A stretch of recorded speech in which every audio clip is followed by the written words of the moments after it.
Assalamualaikum students. Welcome to all of you in our next class. Dear students, last class से हमने start किया था unit 5 का chapter number 17 breathing and gaseous exchange, जिसमें हमने पढ़ा what is breathing, what is respiration और types of respiration और रेस्पिरेटरी सरफेस। और हमने स्टार्ट किया था ह्यूमन रेस्पिरेटरी सिस्टम में, जिसमें हमने नोज का पहला पार्ट कंप्लीट किया। नोज के बाद स्टार्ट होता है फेरिंग्स, जिसके बारे में ऑलरेडी हमने स्टडी किया है जब हम डाइजेशन और एब्जॉर्प्शन पढ़ रहे थे, तो वह हमने डिटेल में पढ़ा है व्हाट्स फेरिंग्स, उसके पार्ट्स, टाइप्स, फंक्शन एटसेट्रा। तो आज फेरिंग्स के बाद जो पार्ट आता है दैट्स लैरिंग्स। हम लैरिंग्स से स्टार्ट करेंगे टिल एल्वियोले तक। तो आज का जो हमारा टॉपिक है, आज हम ह्यूमन रेस्पिरेटरी सिस्टम को कंटिन्यू करेंगे। लास्ट क्लास में नोज को कंप्लीट किया, फेरिंग जो दूसरा पार्ट है वो हमने डाइजेशन में कंप्लीट किया, डाइजेशन एंड एब्जॉर्प्शन में। तो आज के क्लास में हम स्टार्ट करेंगे third part of respiratory system that is लैरिंग्स। लैरिंग्स जिसे हम कहेंगे लैरिंग्स। जब भी वर्ड लैरिंग्स आता है दिमाग में तो हमें याद आता है कि इट्स अ वॉइस बॉक्स। सो लैरिंग्स जो है it's a voice box, voice box. That means it plays a role in the generation of sound, in the production of sound. Generation of sound. ठीक है, इसकी लोकेशन कहां प्रेजेंट है? On the glottis of trachea, on the glottis of trachea. ठीक है, देखिए जो लैरिंग्स है ये एक ऐसा स्ट्रक्चर है, एक ऐसा ऑर्गन है जो मसल का भी बना है और कार्टिलेज का भी बना है। यानी कि इसके स्ट्रक्चर में, इसके ऑर्गन में मसल भी है और कार्टिलेज भी है।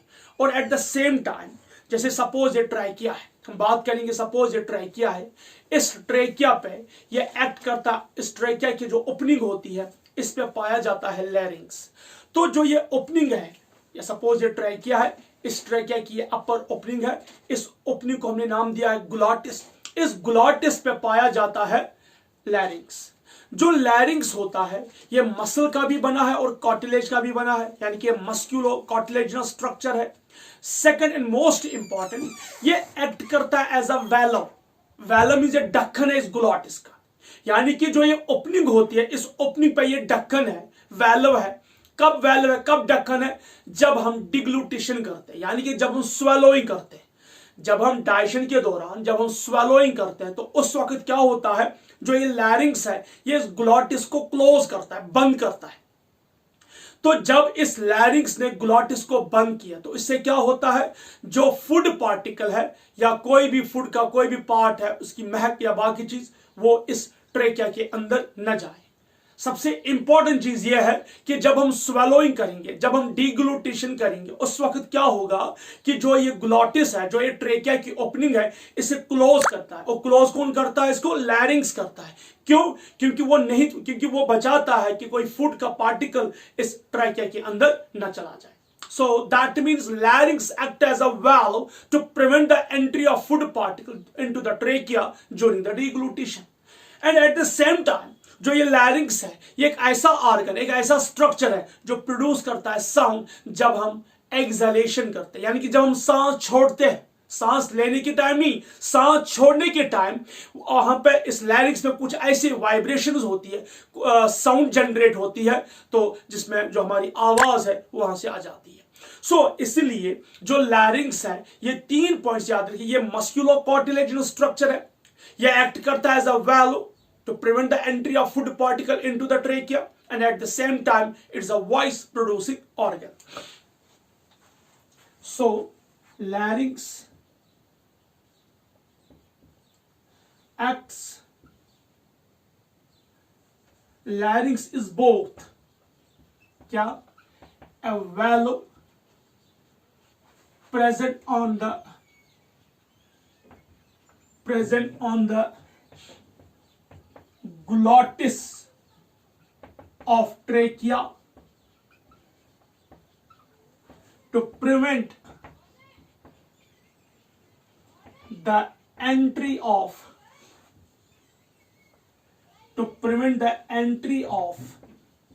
food particle into the to prevent the entry of food particle into the trachea. कब? During deglutition.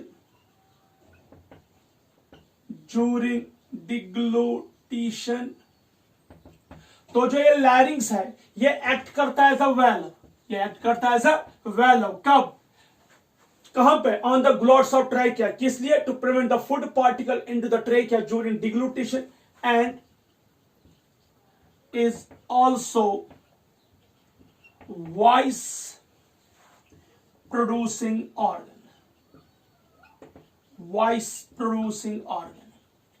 तो ये एक वैल्यू भी है so that it can prevent the entry of food particle into the trachea. यानी कि जो ये वैल्व है, ये ढक्कन है जो ग्लॉटिस पे है, जो अलाउ नहीं करता है फूड पार्टिकल को to pass into the trachea at the time of swallowing. जब हम खाना निगला रहे हैं, जब हम खाना स्वेलो कर रहे हैं, तो उस वक्त ये प्रोटेक्ट करता है इस ट्रेकिया को so that food particle or water will not pass into the trachea.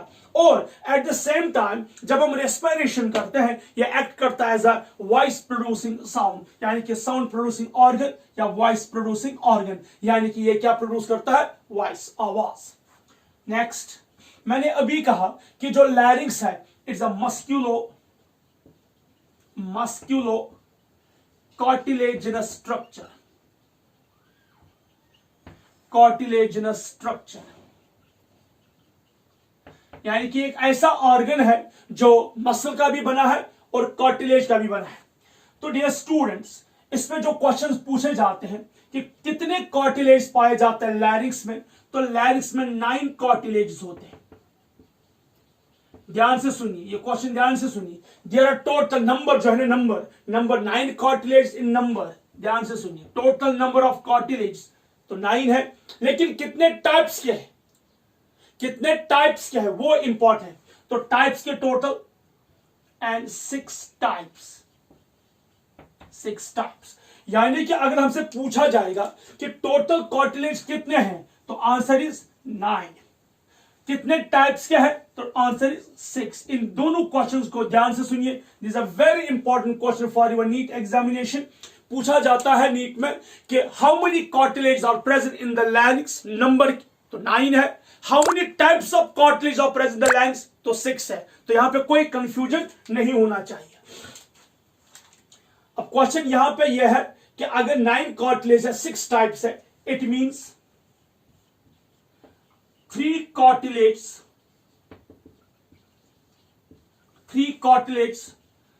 Are unpaired, यानी कि सिंगल. तो 3 कार्टिलेज ऐसे हैं जो पियर्ड नहीं है, जो सिंगल है, तो उनका नंबर आ गया 3. और 3 cartilage and 3 cartilage are paired, यानी कि वो डबल है. तो 3 कार्टिलेज जो है वो अनपियर्ड है, एक है, और 3 कार्टिलेज पियर्ड है जो डबल है.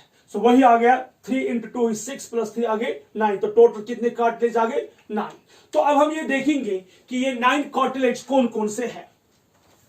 I mean 6 टाइप्स के जो कार्टिलेज है ये कौन कौन से. तो सबसे पहली कार्टिलेज जो है, जो सबसे लार्जेस्ट भी है, that is thyroid cartilage.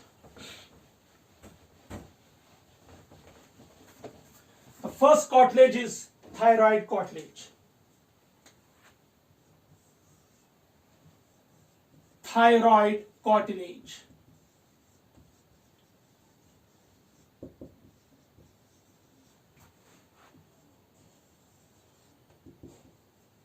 Thyroid cartilage.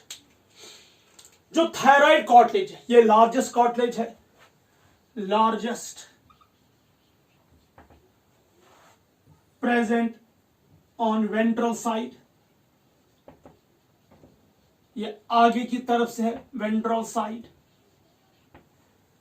नाम क्यों पड़ा इसे थायराइड कार्टिलेज? क्योंकि यहां पे एक ग्लैंड है, बिल्कुल उस थायराइड ग्लैंड के पास है, इसको नाम पड़ा है थायराइड कार्टिलेज.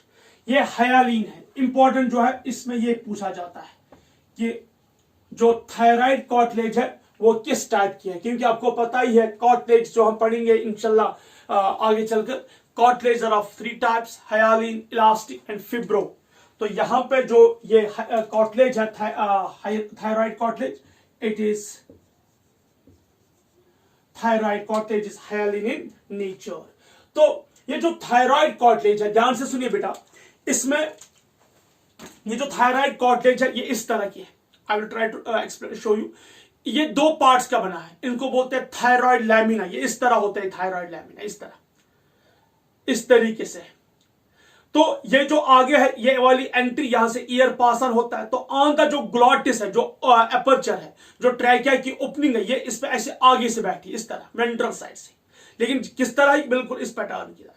तो यहां पे जो ये पॉइंट ऑफ कांटेक्ट है, यानी ये राइट थायराइड लैमिना है, ये लेफ्ट थायराइड लैमिना है। तो राइट और लेफ्ट थायराइड लैमिना आपस में फ्यूज होके ये एक पॉइंट बनाते हैं। जिस पॉइंट पे ये फ्यूज होते हैं, जो पॉइंट ऑफ कांटेक्ट है, इस पॉइंट को हम बोलते हैं लैरिंजियल प्रोमिनेंस, जो ये वाला है, जिसे हम एक और नाम देते हैं एडम्स एप्पल।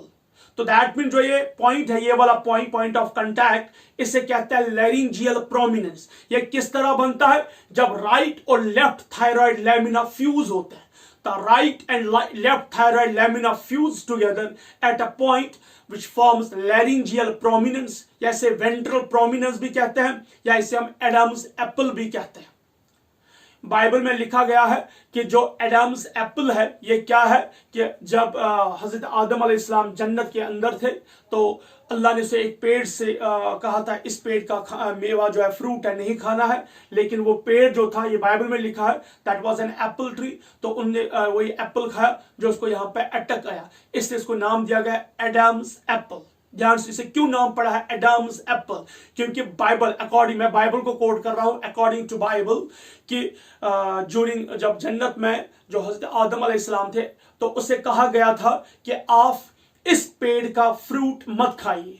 लेकिन व्हाट हैपेंड, तो जब उसने वो पेड़ का फ्रूट खाया, वो पेड़ जो था that was an apple tree, उसने उसका फ्रूट खाया, यानी कि एप्पल खाया, लेकिन वो एप्पल उसको इस जगह पे अटक गया, तो ये वही है, इससे इसको नाम पड़ा है एडम्स एप्पल। लेकिन साइंस ने, एनाटॉमिकल स्ट्रक्चर्स ने, मेडिकल साइंस ने इसे ये बोला कि प्रूव कर दिया कि नहीं, ये एक्चुअली राइट और लेफ्ट थायराइड लैमिना है जो आपस में फ्यूज होकर एक पॉइंट बनाते हैं। उस पॉइंट को हमने नाम दिया है लैरिंजियल प्रोमिनेंस। और ध्यान से सुनिए, जो मेल्स में है, मेल्स में ये लैरिंजियल प्रोमिनेंस बिल्कुल प्रोमिनेंट है। क्यों? Because of testosterone. तो मेल्स में जो ये लैरिंजियल प्रोमिनेंस की जो प्रोमिनेंट है, it's all because of hormone testosterone. और एक और पॉइंट, इसका जो स्ट्रक्चर है मेल्स में, ह्यूमन मेल्स में, ये एक्यूट एंगल बनाता है, ऑलमोस्ट एक्यूट एंगल बनाता है, इसलिए मोर प्रोमिनेंट है। तो जो फीमेल्स है उसमें ये 120 डिग्री एंगल बनाता है, इसलिए उनमें इतना ज्यादा प्रोमिनेंट नहीं है। सो दैट मीन्स जो थायराइड कार्टिलेज है ये प्रेजेंट है वेंट्रल साइड, आगे की साइड से। ये हाइलाइन इन नेचर है एंड ये बना है composed of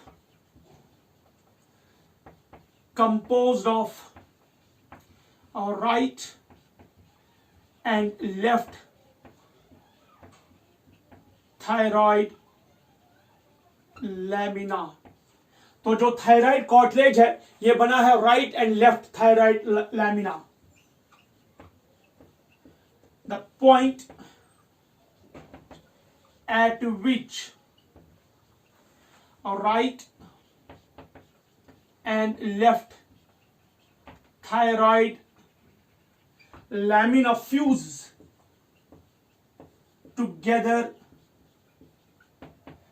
is known as, वो पॉइंट जहां पे राइट और लेफ्ट थायराइड लैमिना फ्यूज होता है उसे कहते हैं laryngeal prominence. Laryngeal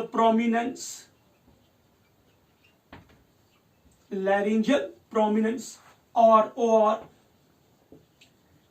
Adam's apple. तो इस पे क्वेश्चन पूछा जाता है कि एडम्स एप्पल कहां, किस ऑर्गन में एडम्स एप्पल पाया जाता है। तो सबसे पहले देखिए क्वेश्चन कैसे आ जाता है। In which of the following organ Adam's apple is present, तो लैरिंक्स आएगा, या in which of the following cartilage Adam's apple is present, तो थायराइड कॉटलेज है। दोनों क्वेश्चन एक ही पॉइंट पर आ जाते हैं, तो इसमें दो तरह के क्वेश्चन आते हैं। Adam's apple is present in suppose trachea, lungs, nose, larynx, तो ऑप्शन लैरिंक्स आ जाएगा। Adam's apple is present in thyroid cartilage, cricoid cartilage, arytenoid cartilage, epiglottis, none of the above, तो क्वेश्चन क्या आएगा, thyroid cartilage। एंड जो laryngeal prominent है, it's prominent, is prominent किनमें, in males due to testosterone, तो testosterone एक और point आता है कि मेल्स में जो ये लैरिंजल प्रोमिनेंस है या एडामस एप्पल है, प्रोमिनेंट है किसकी वजह से, हार्मोन टेस्टोस्टेरोन की वजह से। एनाटॉमिकल पॉइंट लिखेंगे यहां पे कि मेल्स में जो ये राइट और लेफ्ट थायराइड लैमिना है ये एक्यूट एंगल बनाता है, इसलिए मोर प्रोमिनेंट है मेल्स में, लेकिन फीमेल्स में ये 120 डिग्री एंगल बनाता है, इसलिए उनमें ज्यादा प्रोमिनेंट नहीं है। नो डाउट इन पे टेस्टोस्टेरोन का भी इफेक्ट है। The angle between right and left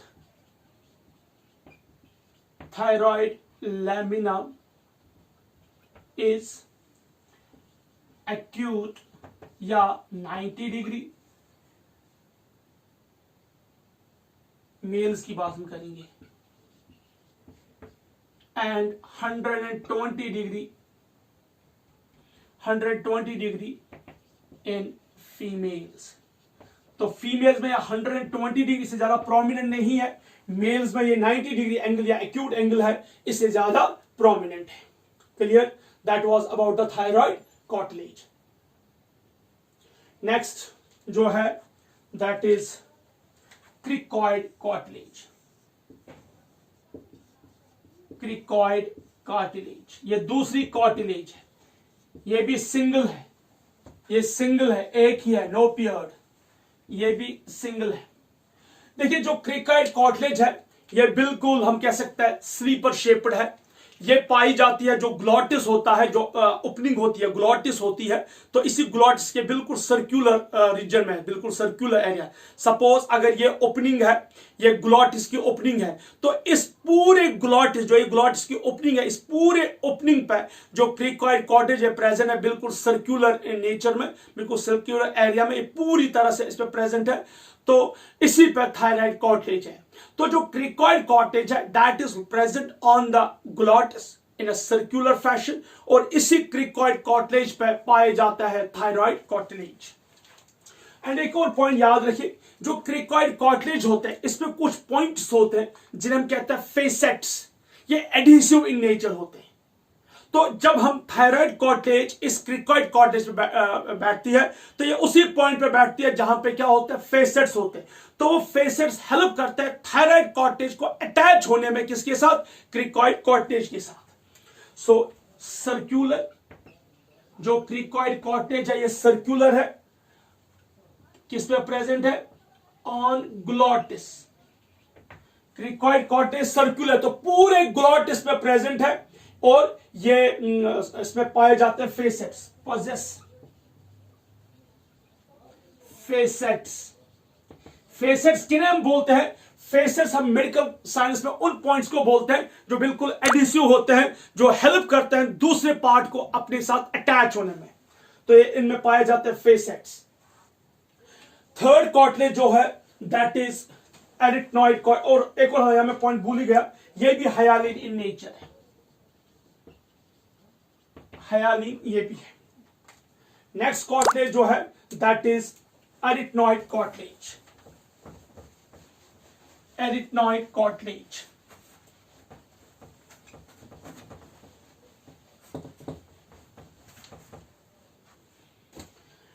next cartilage is arytenoid cartilage.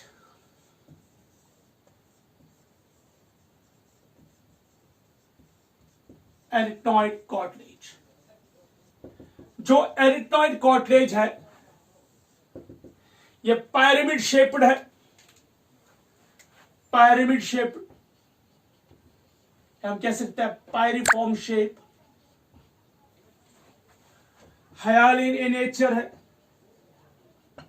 ठीक है, और ये पियर्ड है, ये दो होते हैं in number, they are paired. So arytenoid cartilage जो है ये पायरिफॉर्म है, और ध्यान से सुनिए ये बैक साइड में, ये वेंट्रल साइड में नहीं है, प्रेजेंट ऑन बैक साइड। यानी कि अगर हम देखें सपोज ये यहां पे लैरिंक्स है, तो ये पीछे साइड से, ये आगे के साइड से नहीं है। सपोज अगर हम यहां पे देखेंगे ये ग्लोटिस की ओपनिंग है और ये थायराइड कार्टिलेज है, थायराइड कार्टिलेज आगे है, तो ये आगे के साइड से नहीं दिखेगी बल्कि ये पीछे के साइड से, इसलिए ये जब हम डाइसेक्शन करते हैं तो ये दिखाई नहीं देती है, तो हमें इसको पीछे के साइड से बिहाइंड जो है देखना है। सो present on back side. Next cartilage, fourth one, cuneiform cartilage. Cuneiform cartilage ये भी पियर्ड है, ये भी दो है, 2 इन नंबर, और स्मॉल साइज के होते हैं, ये भी present on back side, present on back side, ये भी पीछे के साइड से होते हैं। और यहां ध्यान से, यहां से ये इलास्टिक इन नेचर है, इट्स इलास्टिक इन नेचर। तो ये पॉइंट भी कभी पूछा जा सकता है, ट्रिकी पॉइंट है। Which one of the following is which one of the following cartilage is elastic in nature. Next, cuneiform के बाद कॉर्निक्यूलेट। कॉर्निक्यूलेट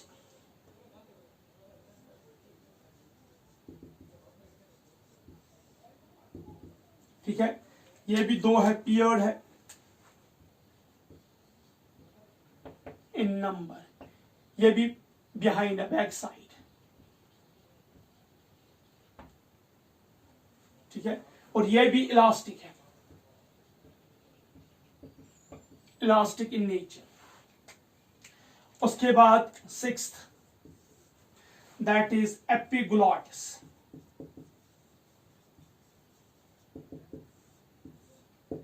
एपिग्लॉटिस जो है ये लीफ शेप्ड कार्टिलेज है, it's a leaf shaped, single है, एक piece है, टोटल एक है, लीफ शेप्ड है। और जो एपिग्लॉटिस है ये कवर करती है ग्लॉटिस को, ये कवर करती है, यानी कि ये प्रेजेंट होती है किस पे, ग्लॉटिस पे, लेकिन खुद जो ये एपिग्लॉटिस है ये थायराइड कार्टिलेज के साथ अटैच है। सो attached with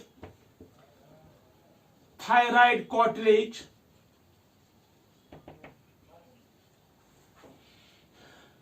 by thyroepiglottic ligament, by thyroepiglottic ligament। तो जो ये एपिग्लॉटिस है it's attached with the thyroid cartilage by thyroepiglottic ligament। और ये क्या करती है, it covers the whole glottis, covers whole glottis. कब कवर करती है, ड्यूरिंग डिग्लूटिशन,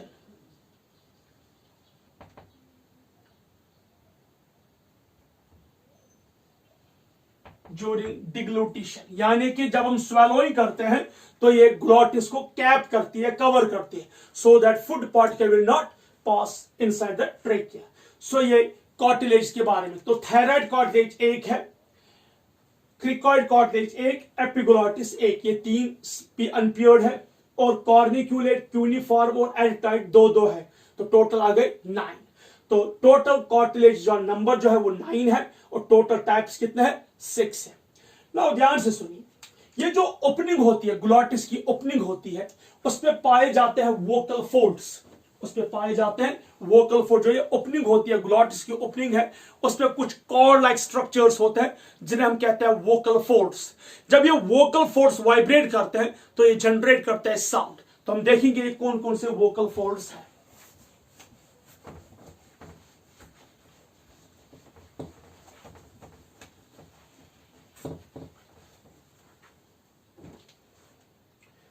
यहां एक डायग्राम हम बनाएंगे बेटा, ध्यान से देखिए।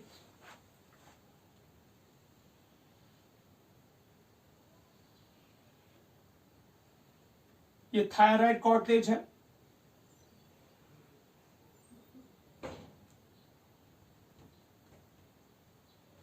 यह है क्रिकॉइड कॉर्टेज, बिल्कुल रिंग बिहाइंड से हम देख नहीं पाएंगे, और यह है epiglottis, epiglottis, thyroid cartilage, and this is cricoid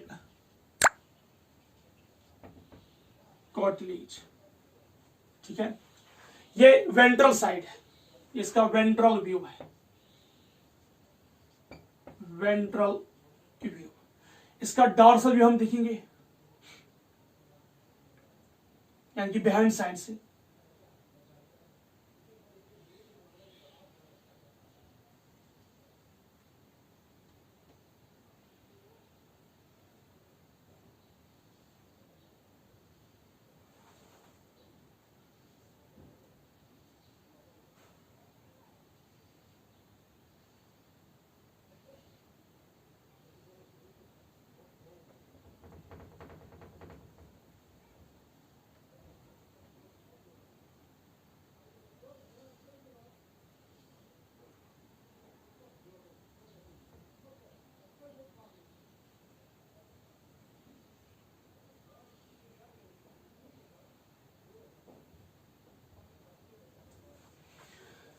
ये एपिग्लॉट्स,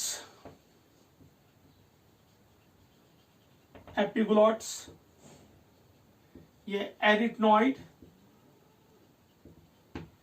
ये क्यूनिफॉर्म, और ये है क्रिकॉइड।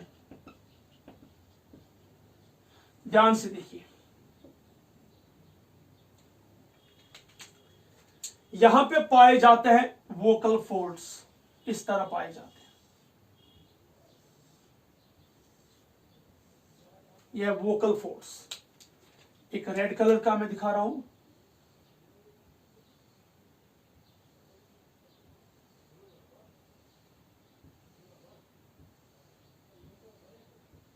ये वोकल फोल्ड्स है, वोकल फोल्ड्स। ठीक है,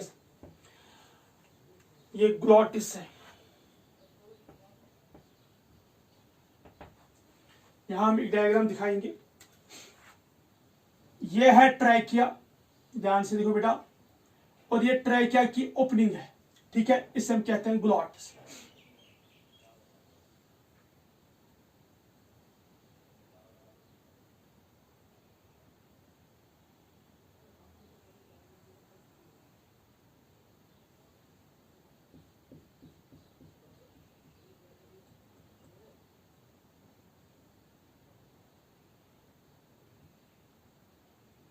यह है क्रिकॉइड कार्टिलेज।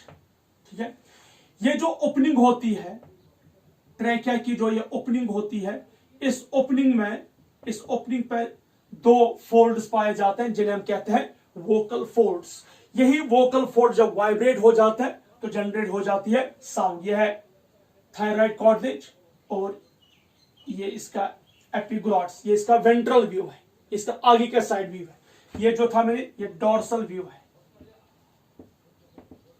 Dorsal view. ठीक है, अब हम बात करेंगे वोकल फोल्ड्स के बारे में।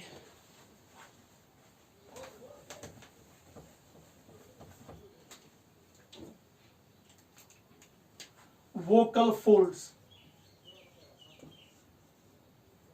वोकल फोल्ड्स, जो वोकल फोल्ड्स है ये दो तरह के होते हैं। एक है true vocal folds, true vocal folds, पहले लिखेंगे फॉल्स, फॉल्स वोकल फोल्ड्स। ये दो होते हैं in number, they are two in number. एक है ट्रू वोकल फोल्ड्स और दूसरा है फॉल्स वोकल फोल्ड्स। जो ये रेड कलर का है, it is false vocal folds, ये फॉल्स वोकल फोर्स है। ये किस चीज का है? ये बना है म्यूकस मेम्ब्रेन का। जो फॉल्स वोकल फोल्ड है ये बना है म्यूकस मेम्ब्रेन का। इसका काम क्या है? प्रोटेक्शन। ये प्रोटेक्ट करता है किससे? ट्रू वोकल फोल्ड्स को। ट्रू वोकल फोल्ड्स किससे? ये प्रोटेक्शन करता है ट्रू वोकल फोल्ड्स को एंड उससे मॉइस्चर देता है। ध्यान से सुनिए, म्यूकस मेम्ब्रेन जो फॉल्स वोकल फोल्ड्स है ये बना है म्यूकस मेम्ब्रेन का। ये प्रोटेक्शन देता है ट्रू वोकल फोल्ड्स को एंड उससे मॉइस्चर भी देता है। तो दैट मीन्स जो ट्रू वोकल फोल्ड्स है, जो फॉल्स वोकल फोल्ड्स है, ये बना है म्यूकस मेम्ब्रेन का। फॉल्स वोकल फोल्ड की बात करें हम, ये बना है म्यूकस मेम्ब्रेन का। ये ट्रू वोकल फोल्ड्स को प्रोटेक्ट करता है और उसको मॉइस्चर करता है, इसको मॉइस्चर देता है। नेक्स्ट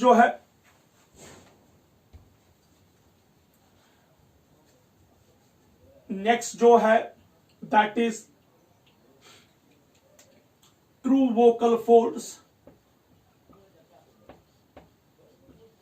ट्रू वोकल फोल्ड्स ये भी दो होते हैं। और एक ऊपर यहां में लिखना भूल ही गया, जो फॉल्स वोकल फोल्ड्स है ये एंटीरियर साइड पे है कि they are present anterior side, और जो ट्रू वोकल फोल्ड्स है they are present posterior side.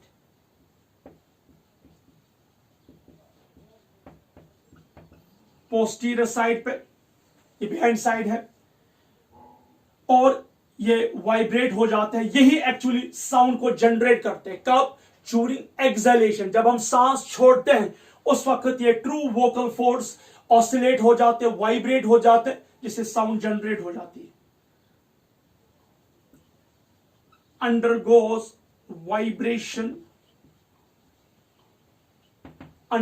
vibration during exhalation of CO2। यानी कि जब एक्सहेलेट, जब हम इनर एक्सपायरेशन करते हैं, जब हम सांस छोड़ते हैं, उस वक्त जो कार्बन डाइऑक्साइड निकलता है बाहर, उस गैस की वजह से ये जो ट्रू वोकल फोर्स है इनमें ऑसिलेशन हो जाती है, वाइब्रेशन हो जाती है, और ये जनरेट करते हैं साउंड। ये जो ट्रू वोकल फोर्स है ये लॉन्ग एंड स्ट्रॉन्ग, एक तो ये लंबे होते हैं और स्ट्रांग होते हैं। किन में? लॉन्ग स्ट्रांग इन मेल्स, जिसकी वजह से उनकी जो पिच होती है वो हाई होती है। हमने देखा है कि जो फीमेल्स है उनमें ज्यादा जो उनकी पिच है वो इतनी ज्यादा शार्प नहीं होती, इतनी ज्यादा तेज नहीं है, इनकी लंबी नहीं है, हैवी नहीं है। The reason behind that is उनके जो वोकल फोर्स है वो शॉर्ट होते हैं, उतने ज्यादा स्ट्रांग नहीं होते हैं। इसलिए जो औरतों का हम ज्यादा जो है ऊंची आवाज में बात नहीं कर सकते, मेल्स कर सकते हैं। मेल्स की जो आवाज है हैवीनेस होती है, नो डाउट उस पर टेस्टोस्टेरोन का भी इफेक्ट है, और उसमें जो ये ट्रू वोकल फोर्स है ये लॉन्ग एंड स्ट्रांग है। ठीक है, सो ये है फॉल्स वोकल फोर्स और ये है true vocal force. So that was all about the larynx. ठीक है, तो इस तरह हमने लैरिंग्स में स्ट्रक्चर देखा, उनके टाइप्स ऑफ कॉर्टेज देखे और वोकल फोल्ड्स देखे। अब हम नेक्स्ट ऑर्गन पढ़ेंगे, that is trachea.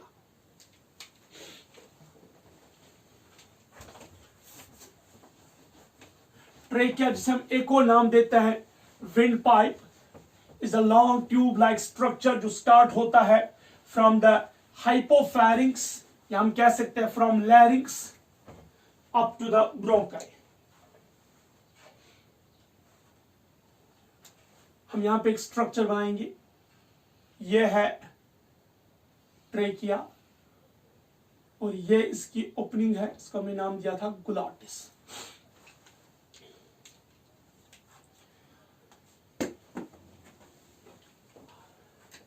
Now trachea.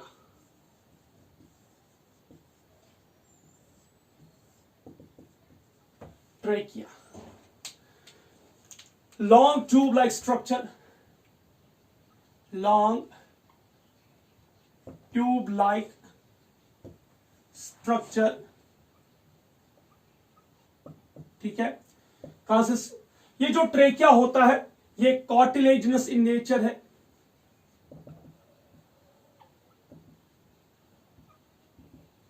Cartilaginous in nature. जो ट्रेकिया है ये बनी है कार्टिलेज की, लेकिन याद रखिए इनमें जो कार्टिलेज होती है वो C shaped, incompletely C shaped cartilage होती है। ध्यान से देखिए, इनकम्प्लीटली सी शेप्ड कार्टिलेज होती है, इनकम्प्लीटली सी शेप्ड कार्टिलेज होती है। क्यों इनकम्प्लीटली सी शेप्ड कार्टिलेज होती है? इसका फंक्शन क्या है कि जब हम कफिंग करते हैं, जब हमें खांसी आ जाती है, तो ये ट्रेकिया जो है कोलैप्स ना हो जाए। सो दे प्रिवेंट, फंक्शन क्या है इनका? To prevent collapsing. कब? ड्यूरिंग कफिंग या रेस्पिरेशन।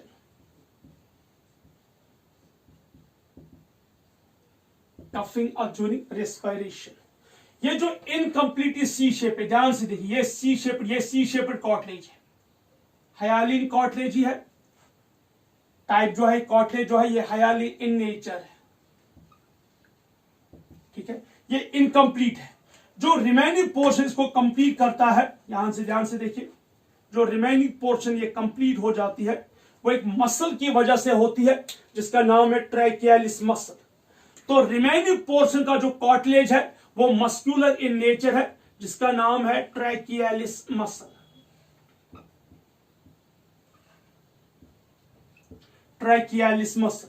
तो जो ये कार्टिलेज है ये इनकम्प्लीटली सी शेप्ड कार्टिलेज है, लेकिन जो इसका रिमेनिंग पोर्शन है उसे कंप्लीट करता है कौन? ट्रैकियालिस मसल। तो दैट मीन जो ट्रैकिया है ये बना है कार्टिलेज का, वो कार्टिलेज हाइलिन इन नेचर है, वो इनकम्प्लीट है, सी शेप्ड है। क्यों? सो दैट जब हम कफिंग या जब हम रेस्पिरेशन करते हैं ये इसको प्रोटेक्ट करता है कोलैप्सिंग से।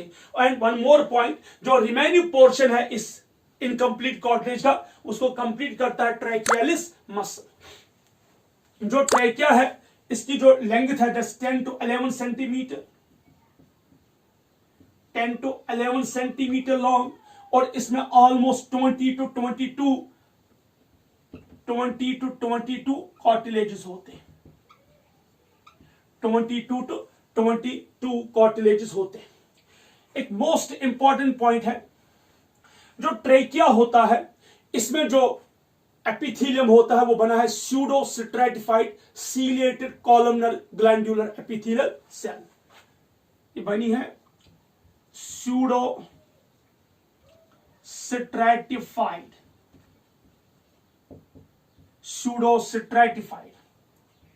सीलिएटेड कॉलमनर ग्लैंडुलर एपिथेलियम,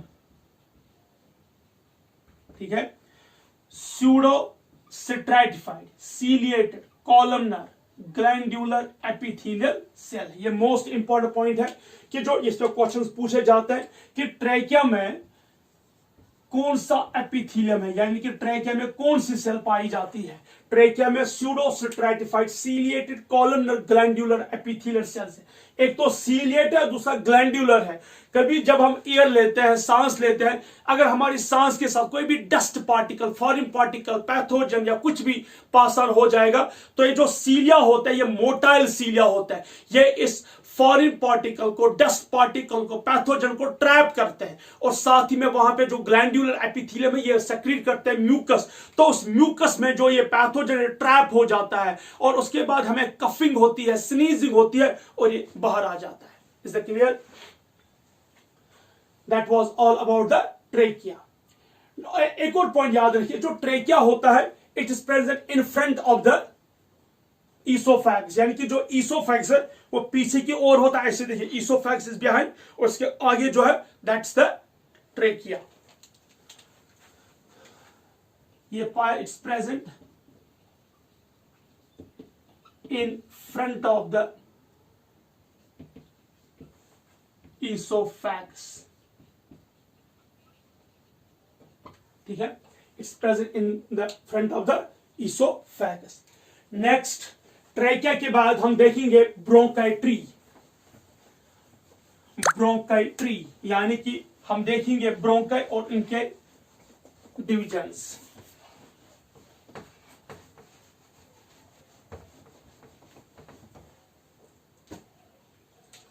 यहां ध्यान से देखो बेटा, इसके पहले हम डायग्राम बनाएंगे।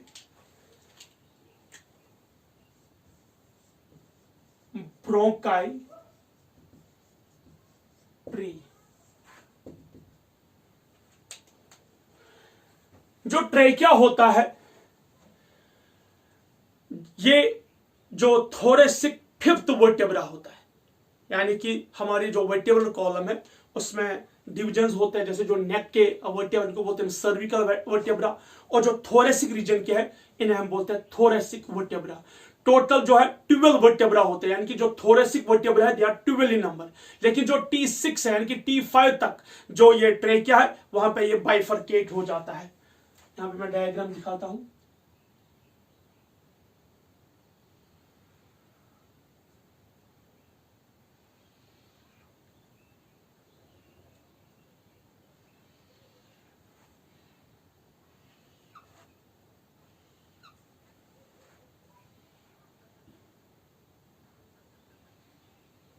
इस तरह ये बाइफरकेट हो जाता है, ठीक है। यहां पे जो ट्रेकिया है ये बाइफरकेट हो जाता है, इसे हम बोलते हैं ब्रोंकाई, और ये प्राइमरी ब्रोंकाई होते हैं। सो ब्रोंकाई ट्री, तो पहले हम बात करेंगे यहां पे कि जो ब्रोंकाई है trachea bifurcates into primary bronchi at कहां पे थोरेसिक फिफ्थ वर्टेब्रा, ठीक है। सो यहां पे जो प्राइमरी ब्रोंकाई है ट्रेकिया बाइफरकेट होता है इनटू 2 प्राइमरी ब्रोंकाई, ये 2 प्राइमरी ब्रोंकाई है। तो प्राइमरी ब्रोंकाई जो है बाइफरकेट होता है, ध्यान से देखिए, जो राइट साइड की प्राइमरी ब्रोंकाई है, या पहले हम यहां पे लिखेंगे ऐसे, जो राइट प्राइमरी ब्रोंकाई है that is narrow, long and wider, sorry right जो है वो नैरो और लॉन्ग है और वर्टिकल है, एंड वर्टिकल 2.5 सेंटीमीटर। जो लेफ्ट ब्रोंका है, लेफ्ट प्राइमरी ब्रोंका जो ये वाली है, यहां मैं लिखता हूं, ये वाइडर है, शॉर्ट है एंड मोर हॉरिजॉन्टल 5 सेंटीमीटर। तो जो राइट ब्रोंका है ये वाली, ये राइट ब्रोंका है और ये लेफ्ट ब्रोंका है। तो जो राइट ब्रोंका है लेफ्ट प्राइमरी ब्रोंकाई, ये राइट प्राइमरी ब्रोंकाई है, राइट प्राइमरी ब्रोंकाई, ठीक है। तो जो राइट प्राइमरी ब्रोंकाई है ये नैरो है और ये लॉन्ग भी है और वर्टिकल भी है, ये 2.5 सेंटीमीटर है। जो लेफ्ट प्राइमरी ब्रोंकाई ये वाइडर है, शॉर्ट है और हॉरिजॉन्टल है, ये 5 सेंटीमीटर। अब जरा यहां ध्यान से देखिए, जो राइट प्राइमरी ब्रोंकाई ये 3 क्या बनाते हैं, 3 सेकेंडरी ब्रोंकाई, ठीक है, और ये जो है लेफ्ट प्राइमरी ब्रोंकाई ये बनाती है 2 सेकेंडरी ब्रोंकाई। तो दैट मीन्स इसके बाद सेकेंडरी ब्रोंकाई, सेकेंडरी ब्रोंकाई, ठीक है। उसके बाद सेकेंडरी ब्रोंकाई के बाद टर्शरी ब्रोंकाई, डायग्राम में इसके बाद बनाता हूं, टर्शरी ब्रोंकाई। सो पहले प्राइमरी ब्रोंकाई, प्राइमरी ब्रोंकाई किसमें डिवाइड होती है, सेकेंडरी ब्रोंकाई, सेकेंडरी ब्रोंकाई किसमें डिवाइड होती है, टर्शरी ब्रोंकाई। राइट जो सेकेंडरी ब्रोंकाई है वो 3 ब्रांच में बनती है, यानी कि 3 सेकेंडरी ब्रोंकाई है, और जो लेफ्ट साइड से है वो सिर्फ 2 ही है। और जो टर्शरी ब्रोंकाई है they are 10 on right side and 8 on left side, यानी कि जो राइट टर्शरी ब्रोंकाई है वो 10 होते हैं और जो लेफ्ट की टर्शरी ब्रोंकाई है वो 8 ही होती है। उसके बाद ये टर्शरी ब्रोंकाई बनाते हैं इनिशियल ब्रोंकियोल, इनिशियल ब्रोंकियोल, ठीक है, initial bronchiole. Initial bronchiole convert होता है टर्मिनल ब्रोंकियोल। टर्मिनल ब्रोंकियोल, ध्यान से देखिएगा किस तरह डिवीजन होता है। सो इनिशियल ब्रोंकियोल कन्वर्ट होता है किसमें? टर्मिनल ब्रोंकियोल में। टर्मिनल ब्रोंकियोल से फिर क्या बनता है? टर्मिनल ब्रोंकियोल से बनता है फिर respiratory bronchiole. Respiratory bronchiole, bronchiole, respiratory bronchiole. अब ध्यान से देखिए, ब्रोंकाई ट्राइकिया डिवाइड होता है into two primary bronchi, right primary bronchi, second left primary bronchi. Is that clear? तो जो राइट प्राइमरी ब्रोंकाई है ये नैरो होता है, लॉन्ग होता है और वर्टिकल होता है 2.5 सेंटीमीटर। जो लेफ्ट प्राइमरी ब्रोंकाई वाइडर होता है, शॉर्ट होता है, horizontal 5 centimetre. Right primary bronchi divide होता है into secondary primary bronchi into 3 branch, और जो लेफ्ट के सेकेंडरी ब्रोंकाई वो सिर्फ 2 ही होते हैं, ठीक है। उसके बाद जो टर्शियरी ब्रोंकाई है वो 3 होता है, यानी कि सेकेंडरी ब्रोंकाई बाइफरकेट होता है इनटू टर्शियरी ब्रोंकाई। तो राइट टर्शियरी ब्रोंकाई 10 होते हैं और जो लेफ्ट के टर्शियरी ब्रोंकाई वो सिर्फ 8 होते हैं। उसके बाद टर्शियरी ब्रोंकाई डिवाइड होते हैं इनटू इनिशियल ब्रोंकियोल, और इनिशियल ब्रोंकियोल डिवाइड होता है इनटू टर्मिनल ब्रोंकियोल, और फिर टर्मिनल ब्रोंकियोल डिवाइड होता है respiratory bronchiole. That was all about the bronchi tree. उसके बाद हम देखिए अगले पार्ट में कि रेस्पिरेटरी ब्रोंकियोल को आगे क्या होता है। यहां पे एक नोट है जो इंपॉर्टेंट हम लिखेंगे, एक पॉइंट है, ध्यान से देखिए। ट्रैकिया से लेके कहां तक? इनिशियल ब्रोंकियोल तक कार्टिलेजेस होते हैं। कार्टिलेजेस आर प्रेजेंट कहां से? From trachea to terminal, sorry initial bronchiole to initial bronchiole. ये पॉइंट बहुत बहुत इंपॉर्टेंट है। कार्टिलेजेस पाए जाते हैं ट्रैकिया से लेके इनिशियल ब्रोंकियोल तक, ये क्वेश्चन पूछा जाता है। So trachea, primary bronchi, secondary bronchi, tertiary bronchi और इनिशियल ब्रोंकियोल, इनमें क्या पाया जाता है? कार्टिलेजेस। नेक्स्ट नोट क्या है? नेक्स्ट पॉइंट क्या है? राइट फ्रॉम एक्सटर्नल नेरीज, यानी कि नॉस्ट्रिल से लेके कहां तक? टर्मिनल ब्रोंकियोल तक। There is only conduction of air, no gaseous exchange. यानी कि जो गैस है वो सिर्फ पास ऑन होता है, फ्लो होता है। कहां से? फ्रॉम द एक्सटर्नल नेरीज से लेके टर्मिनल ब्रोंकियोल होता है। सिर्फ एयर जो है वो पास ऑन होता है, फ्लो होता है, कंडक्शन होता है, कहीं पे एक्सचेंज नहीं होता है। फ्रॉम एक्सटर्नल नेरीज कहां तक? To terminal bronchiole, no gaseous exchange, but only conduction of air occurs. Conduction of air occurs. ये पॉइंट भी बहुत ही इंपॉर्टेंट है कि एक्सटर्नल नेरीज से लेके कहां तक? टर्मिनल ब्रोंकियोल तक सिर्फ एयर फ्लो हो जाता है, पास ऑन हो जाता है, लेकिन कहीं पर भी एक्सचेंज नहीं होता है, यानी कि गैसियस एक्सचेंज नहीं होता है। Gaseous exchange occurs only in respiratory bronchiole. अब हम देखेंगे नेक्स्ट पार्ट में व्हाट इज रेस्पिरेटरी ब्रोंकियोल।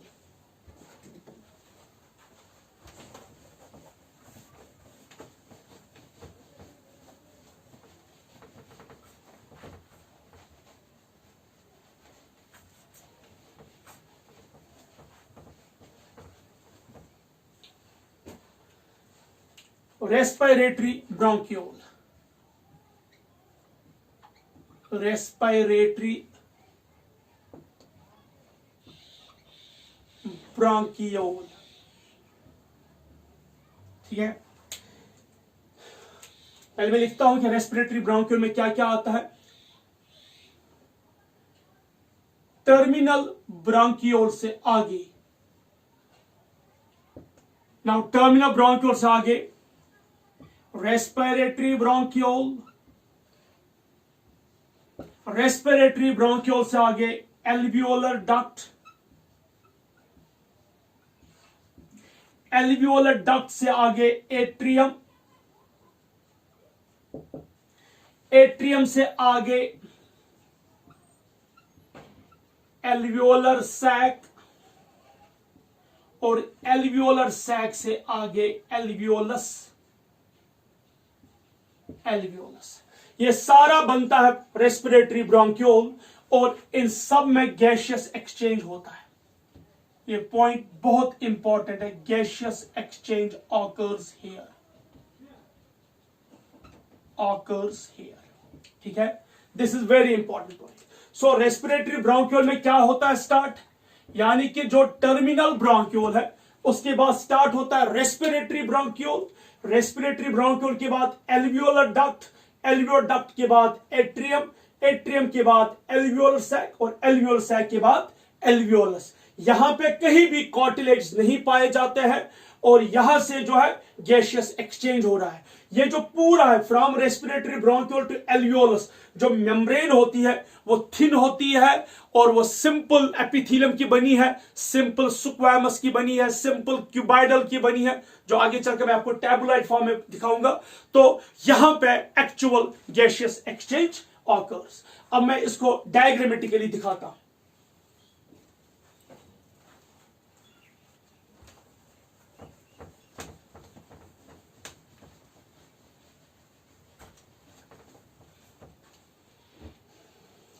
ध्यान से देखिए, यह है प्राइमरी ब्रोंकाई,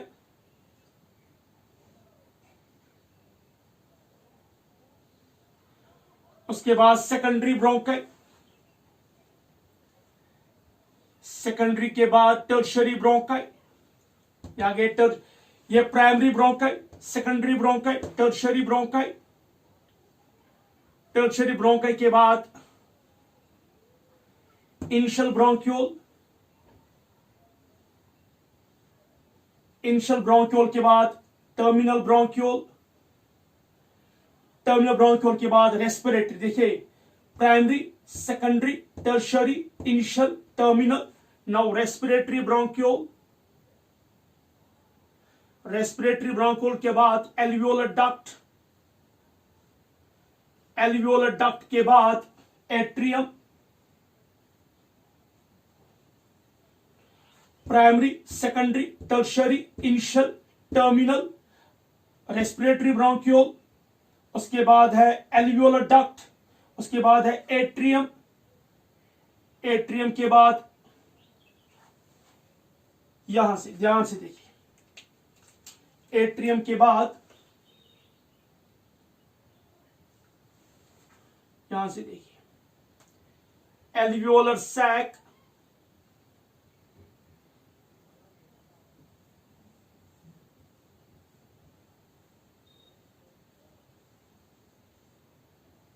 और एल्वियोलस सैक के बाद एल्वियोलस। सो अब हम इनको लेबल करेंगे। दिस वन प्राइमरी ब्रोंकाई, ठीक है, secondary bronchi, tertiary bronchi,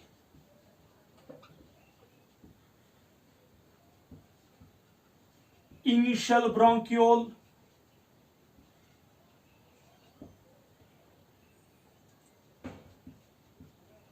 terminal bronchiole,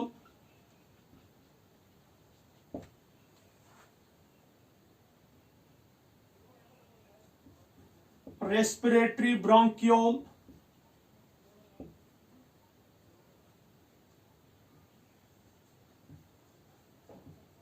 alveolar duct,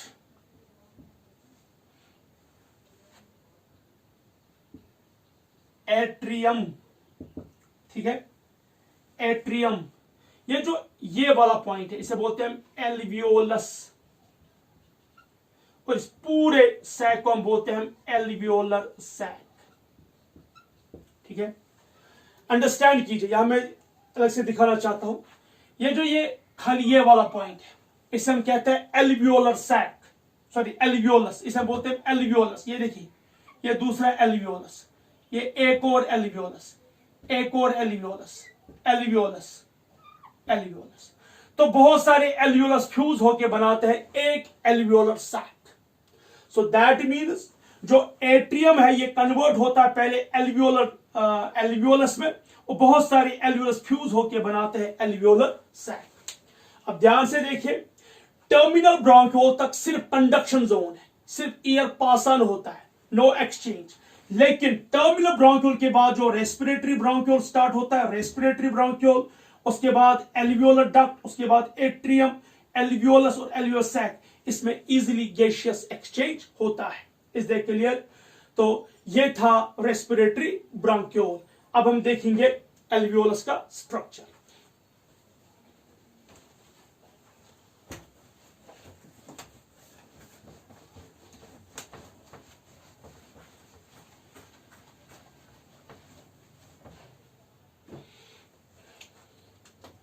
alveolus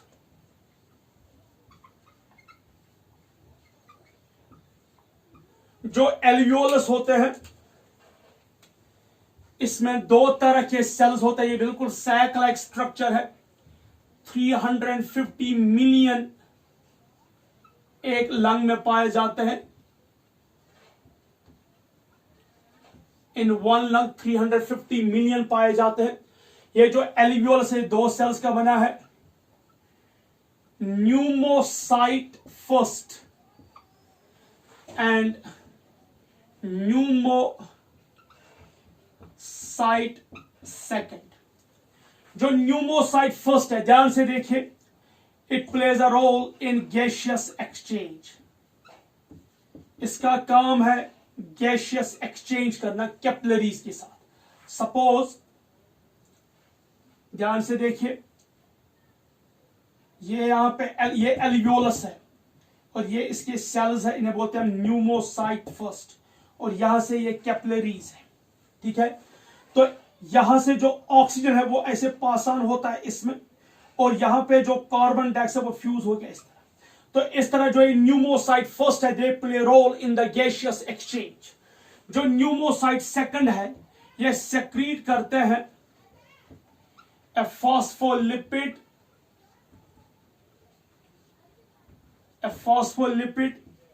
known as surfactant। Surfactant एक फॉस्फोलिपिड है, एक लेसिथिन है। ये क्या करता है कि इस एल्वियोलस के अंदर जो ईयर होता है और वाटर वेपर्स होते हैं, जब ईयर और वाटर वेपर्स आपस में फ्यूज हो जाएंगे, they generate a surface tension. तो जब ये सरफेस टेंशन जनरेट करेंगे, यानी कि जब एक्सपायरेशन होती है, तो ये जो एल्वियोल्स है ये अपना वॉल्यूम जो है डिक्रीज करता है। तो इसके अंदर जो ईयर और वाटर वेपर्स है, they generate a surface tension, जिसकी वजह से ये एल्वियोल जो है जब ये कंट्रैक्ट करता है, ये एक्सपेंड नहीं होता है। तो जब ये एल्वियोलस एक्सपेंड ही नहीं होगा, देयर विल बी नो इनस्पायरेशन। तो सरफेक्टेंट जो है एक फॉस्फोलिपिड है, जिसको एम्फीपैथिक इन नेचर है, उसका हाइड्रोफिलिक हेड है और हाइड्रोफोबिक टेल है।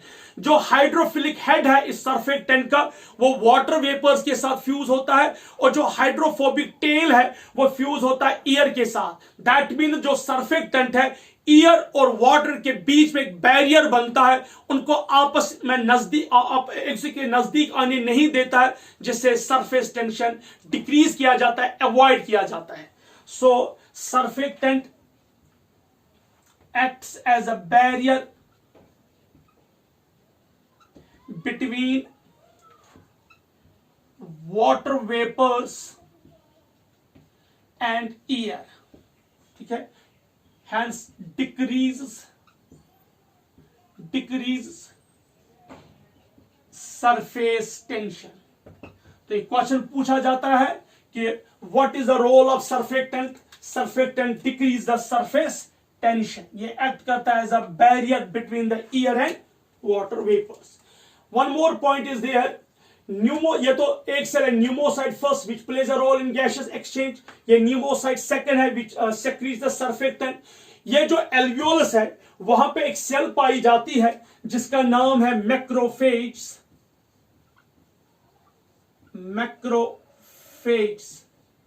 तो हमारे एल्वियोल्स में मैक्रोफेज भी है कि whenever there are कोई भी foreign particle, dust particle, pollens या पैथोजन एंटर होता है तो मैक्रोफेज एक्ट करता है as a defence system, acts as a defence system. तो दैट मीन्स लंग्स के अपने मैक्रोफेज है तो जो प्रोटेक्ट करते हैं एल्वियोलस को या लंग्स को या रेस्पिरेटरी सिस्टम को from the pathogens. Clear? That was all about the alveolus. Now ये जो एल्वियोलस है ये कंप्लीट हुआ। आपने देखा होगा कि जब मैंने भी डायग्राम बनाई थी, प्राइमरी ब्रोंकाई एंटर होता है लंग्स में, तो प्राइमरी ब्रोंकाई से लेके कहां तक, टिल एल्वियोलस तक, ये सारा पार्ट जो है ये लंग्स में पाया जाता है। प्राइमरी ब्रोंकाई लंग्स में होता है, सेकेंडरी ब्रोंकाई लंग्स में होता है, टर्शियरी ब्रोंकाई लंग्स में होता है, initial bronchiole, terminal bronchiole, respiratory bronchiole, then alveolar duct, atrium and then alveolus and alveolus sac, सारे स्ट्रक्चर्स लंग्स में पाए जाते हैं। तो लंग्स के बाहर जो है वो होता है actually trachea. Is the clear? So that was all about the, आज हमने लैरिंग्स पढ़ा, ट्रेकिया पढ़ा और ब्रोंकेट्री और रेस्पिरेटरी ब्रोंक्यूल या रेस्पिरेटरी ट्री हमने पढ़ा, हम कह सकते हैं रेस्पिरेटरी ब्रोंक्यूल। अब हम आगे चलकर स्टडी करेंगे ये टैबुलॉइड फॉर्म, तो देखेंगे किस पार्ट में कौन सी एपिथेलियम या कौन सी सेल पाई जाती है।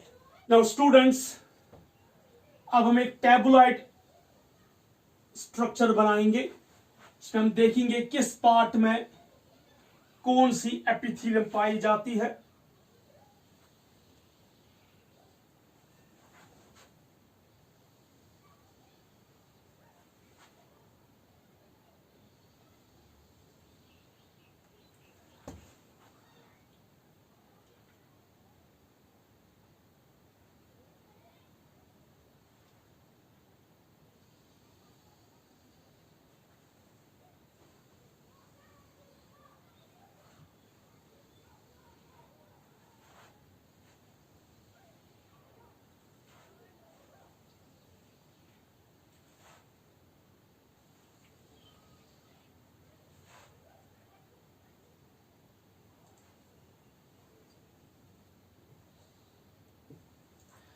यहां से सीरियल नंबर और हम पहले लेंगे, यहां से हम लेंगे कौन सा स्ट्रक्चर, यहां से सेल्स और यहां से डायमीटर सेल या हम कह सकते हैं एपिथेलियम।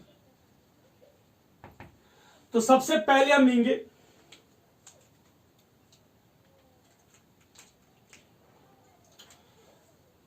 Trachea and bronchi. इनमें पाया जाता है pseudo stratified ciliated columnar glandular epithelium. Diameter है 5 to 2.5 सेंटीमीटर। ब्रोंकाई के बाद स्टार्ट होता है प्राइमरी ब्रोंकाई, तो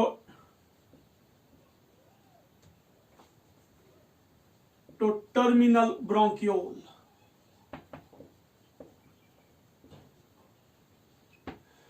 इनमें simple columnar ciliated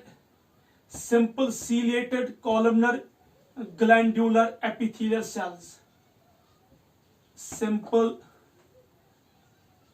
ciliated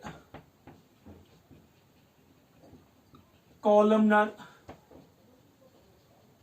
glandular epithelium.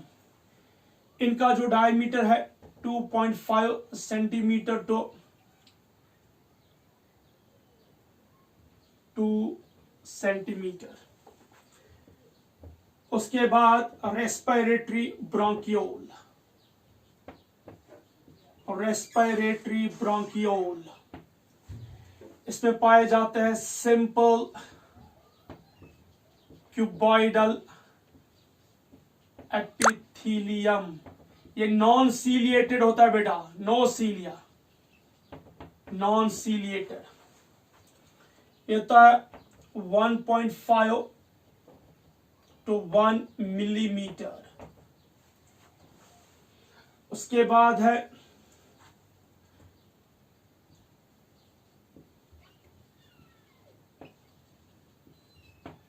alveolar duct.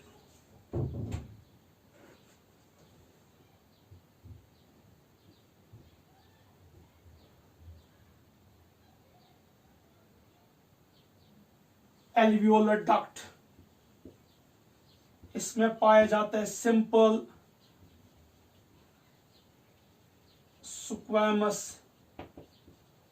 Epithelium, length diameter इसका 1.0 millimetres to 0.5 millimetres. Fifth, alveolar sac and alveolus, ये बने हैं सिंपल स्क्वैमस एपिथेलियम और डायमीटर लेस देन 0.5 मिलीमीटर. तो आप ध्यान से देखिए, यहां पे हम पहले का है ट्रैकिया और ब्रोंकाई सेल जो पाई जाती है pseudo stratified ciliated columnar glandular epithelium, diameter 5 to 2.5 centimetre. उसके बाद है यहां पे प्राइमरी ब्रोंकनी, ये ब्रोंक्यूल्स है, यानी कि इनिशियल ब्रोंक्यूल्स.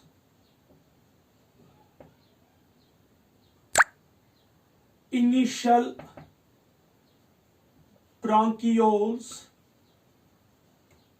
तो रेस्पिरेटरी ब्रोंक्यूल, तो रेस्पिरेटरी ब्रोंक्यूल, इनमें जो सेल पाई जाती है that simple ciliated columnar glandular epithelium, diameter 2.5 centimetre to 2 centimetre. उसके बाद रेस्पिरेटरी ब्रोंक्यूल, इसमें non ciliated simple cuboidal epithelium है 1.5 मिलीमीटर टू 1.0 मिलीमीटर डायमीटर. उसके बाद alveolar duct simple squamous epithelium है 1.0 millimetre to 0.5 millimetre.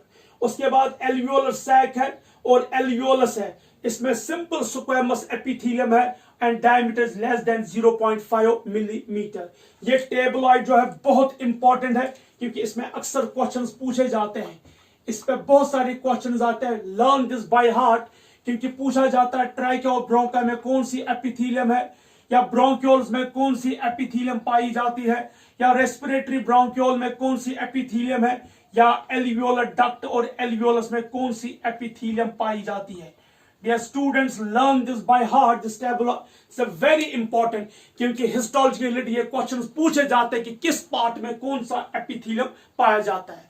So dear students, आज की class में हमने स्टडी किया, पहले हमने लैरिंग्स पढ़ा, उनके number of cartilage, types of cartilage, function. उसके बाद हमने ट्रेकिया पढ़ा, ब्रोंकाई पढ़ा, ब्रोंकाई ट्री पढ़ा. उसके बाद हमने इसमें रेस्पिरेटरी ब्रोंक्यूल्स पढ़े and finally alveolus. And now this tabloid form. By this we have completed today's class. Next class में हम इंशाल्लाह पढ़ेंगे structure of lungs and we'll start with the physiology of respiration. Till then, happy learning and have a good day. Assalamu alaikum wa rahmatullahi wa barakatuh.